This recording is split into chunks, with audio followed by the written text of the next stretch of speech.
সামাজিক যোগাযোগ মাধ্যমে এখন আলোচনার তুঙ্গে আছে নীলফামারীর ডোমার উপজেলার জুলাই যোদ্ধার গেজেটে তালিকাভুক্তির বিষয়টি। জুলাই আন্দোলনের ভাগীদার রাজনৈতিক দলগুলোর স্থানীয় নেতারা বলছেন, সুযোগ সন্ধানীরা জুলাইয়ের সুবিধা নিতে তৎপরতা চালাচ্ছে।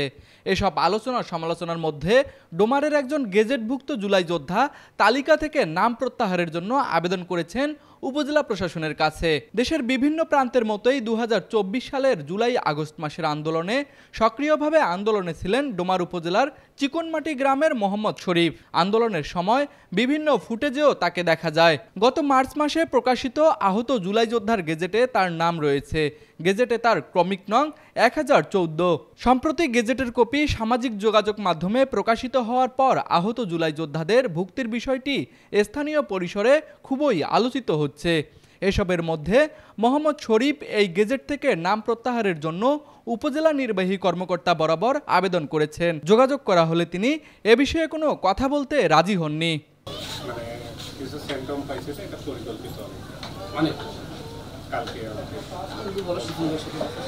তবে জুলাই গণ অভ্যুত্থানের ভাগীদার রাজনৈতিক দলগুলোর স্থানীয় নেতারা বলছেন, ডোমার উপজেলার 24-এর জুলাই আন্দোলনে নানা কর্মসূচি বাস্তবায়ন হয়েছে।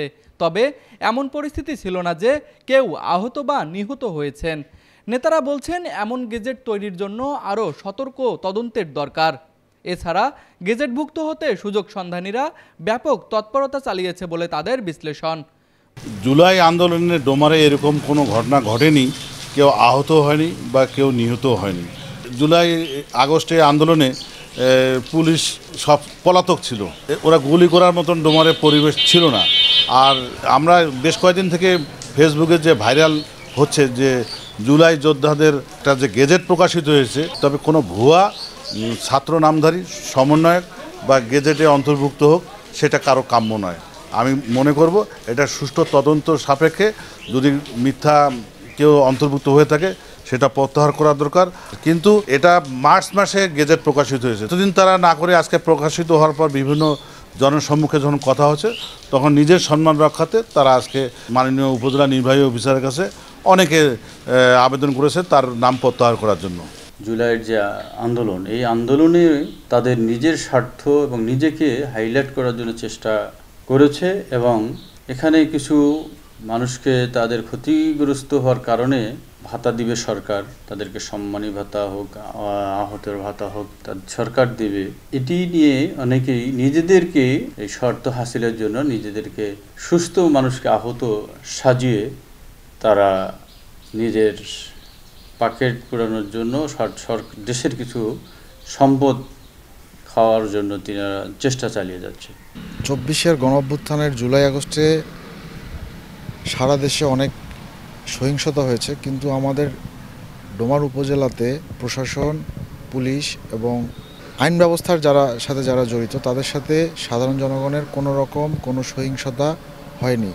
আমাদের ডোমার উপজেলার কতিপয় ব্যক্তি যারা ডোমার উপজেলায় আহত হয়নি এবং এরকম কুচক্রী মহল যারা আছে তাদেরকে যেন সরকার বা প্রশাসন অবশ্যই শনাক্ত করে তাদের বিরুদ্ধে যথাযথ আইনগত ব্যবস্থা গ্রহণ করে। ডোমার উপজেলার নির্বাহী কর্মকর্তা জানাচ্ছেন, নিজের ইচ্ছাতেই মোহাম্মদ শরীফ আহত জুলাই যোদ্ধা হিসেবে তালিকাভুক্ত হয়েছিলেন এবং নিজ ইচ্ছাতেই নাম প্রত্যাহারের আবেদন করেছেন। তিনি জানান, শরীফের আবেদন যথাযথ কর্তৃপক্ষের কাছে পৌঁছে দেওয়া হবে। গ্যাজেটটা আমি যেটা দেখলাম, গ্যাজেটটা মার্চ মাসে প্রকাশিত হয়েছে আর আমি এখানে যোগদান করেছি মে 7 তারিখে। আর আমি যেটা জানতে পারলাম যে সে স্বেচ্ছায় অনলাইনে আবেদন করেছিল, পরবর্তীতে এখন স্বেচ্ছায় সে তার এটা গ্যাজেটে সংশোধনের জন্য আমার কাছে একটি আবেদন এসেছে। ওটা জেলা কমিটিতে যেহেতু আমি প্রেরণ করবো, জেলা কমিটি থেকে নির্দেশনা আসবে, নির্দেশনার প্রেক্ষিতে তখন আমরা কাজ চালিয়ে যাব। এদিকে গত 16 সেপ্টেম্বর এক বিজ্ঞপ্তিতে মুক্তিযোদ্ধা মন্ত্রণালয় জানায়, ভুয়া প্রমাণিত হলে জুলাই যোদ্ধার তালিকা থেকে বাদ দিয়ে সংশ্লিষ্ট ব্যক্তির বিরুদ্ধে আইনানুগ ব্যবস্থা গ্রহণ করা হবে। উল্লেখ্য যে নীলফামারীর ডোমার উপজেলায় আহত জুলাই যোদ্ধা হিসেবে মোট 6 জন গেজেটভুক্ত হয়েছেন। নীলফামারী প্রতিনিধি তাহিরুল ইসলামের পাঠানো তথ্য ও চিত্রে তুষার আচার্য, ডেস্ক রিপোর্ট, RCTV।